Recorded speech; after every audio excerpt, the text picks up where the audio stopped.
मुख्तार या अतीक नहीं, कोई और है सबसे अमीर डॉन। गोरखपुर के इस डॉन के पास है अरबों की अकूत संपत्ति। पिता की मौत के बाद उठाया हथियार और बन गया डॉन। कौन है डॉन सुधीर, जिसने योगी के खौफ में किया सरेंडर?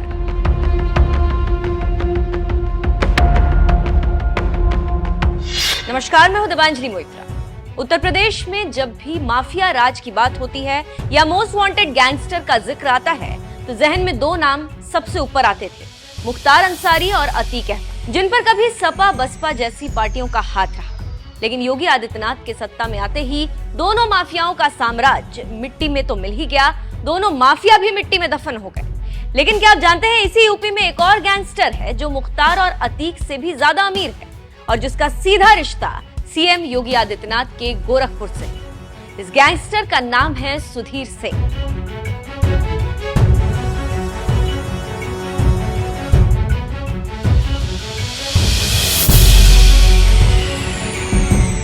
यूपी की सत्ता संभाल रहे सीएम योगी की पुलिस ने साल 2023 में 61 मोस्ट वांटेड माफियाओं की जो लिस्ट तैयार करवाई थी, उन माफियाओं में एक नाम सुधीर सिंह का भी, जो सीएम योगी की कर्मभूमि जिला गोरखपुर के गीडा थाना इलाके के कालेसर का रहने वाला। कहते हैं 90 के दशक में सुधीर सिंह के पिता की हत्या कर दी गई थी, जिसके बाद उसने जरायम की दुनिया में कदम रखा और अपने पिता की हत्या का बदला लेने के लिए कई हत्याओं को अंजाम दिया, जिसकी वजह से अपराध की दुनिया में उसका नाम तेजी से आगे बढ़ने लगा और देखते ही देखते सुधीर सिंह पर हत्या, लूट, मारपीट और बलवा के कई मामले दर्ज हो गए। उस पर दर्ज मुकदमों की लिस्ट धीरे धीरे इतनी लंबी होती गई कि पुलिस को भी इस हिस्ट्री शीटर के खिलाफ एक्शन लेना पड़ा। और जब साल 2023 में पुलिस ने 61 मोस्ट वांटेड माफियाओं की लिस्ट तैयार की तो उसमें माफिया डॉन सुधीर सिंह का नाम भी दर्ज हो गया। यही वो वक्त था जब योगी की पुलिस सुधीर सिंह के पीछे हाथ धोकर पड़ गई और शुरू हो गया माफिया सुधीर सिंह के खिलाफ ताबड़तोड़ एक्शन। पुलिस के एक्शन से माफिया सुधीर सिंह इस कदर खौफ में आया कि साल 2023 के मई महीने में लूट के एक पुराने मामले में उसने महाराजगंज कोर्ट में सरेंडर कर दिया। इसके बाद से ही वो जेल की सलाखों के पीछे कैद। धर्म देखकर नहीं चलता बाबा का बुलडोजर।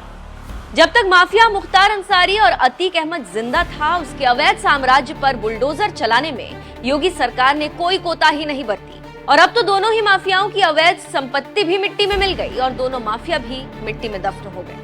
लेकिन जब जब योगी सरकार इन माफियाओं के खिलाफ एक्शन लेती, उन पर मुस्लिम विरोधी होने के आरोप लगाए जाते रहे। लेकिन वो ये बात भूल जाते हैं कि योगी राज में मुख्तार, अतीक जैसे माफियाओं के खिलाफ कार्रवाई हुई तो माफिया डॉन सुधीर सिंह को भी नहीं बख्शा गया, जिसने अपराध के दम पर 400 करोड़ से भी ज्यादा की अकूत अवैध संपत्ति जुटा ली।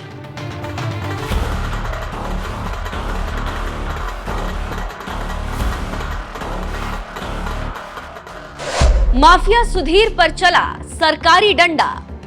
माफिया सुधीर सिंह की सजनवा, कालेसर, गीडा स्थित 100 करोड़ रुपए से ज्यादा की प्रॉपर्टी पर जब्ती की कार्रवाई। इनमें से कालेसर में 21 डिसमिल जमीन सुधीर सिंह के नाम पर थी, 45.5 डिसमिल जमीन उसकी पत्नी पूनम सिंह के नाम पर थी और करीब 18 डिसमिल जमीन उसके छोटे भाई उदयवीर सिंह के नाम पर थी। इस तरह कुल 85 डिसमिल से ज्यादा जमीन पर प्रशासन द्वारा जब्ती की कार्रवाई की गई, जो अपराध के जरिए अर्जित की गई। इससे पहले सुधीर सिंह की 10 करोड़ की प्रॉपर्टी जब्त हुई थी, उसके 2 मकान और एसयूवी को सीज कर दिया गया था। अपराध के दम पर माफिया सुधीर सिंह ने इतनी अकूत संपत्ति जुटाई है कि इसका सही ब्यौरा पुलिस के पास भी नहीं। अब तक उसकी अवैध जमीन के बारे में ही जानकारी सामने आई है, जिसकी कीमत 400 करोड़ रुपए आंकी गई। इतनी संपत्ति तो माफिया मुख्तार और अतीक के पास भी नहीं थी। मुख्तार के पास जहां 21 करोड़ की संपत्ति थी तो वहीं अतीक अहमद के पास 25 करोड़ की प्रॉपर्टी थी। आपको बता दें, कोई भी माफिया बिना सियासी सरपरस्ती के जराइम की दुनिया में आगे नहीं बढ़ सकता। माफिया मुख्तार अंसारी को जहां मायावती की पार्टी बीएसपी चुनाव लड़वाती रही, तो वहीं माफिया अतीक अहमद को अखिलेश यादव की समाजवादी पार्टी ने चुनाव लड़वाकर सांसद और विधायक बनाया। जबकि गोरखपुरिया माफिया डॉन सुधीर सिंह पर सपा बसपा जैसी सियासी पार्टियों की सरपरस्ती रही।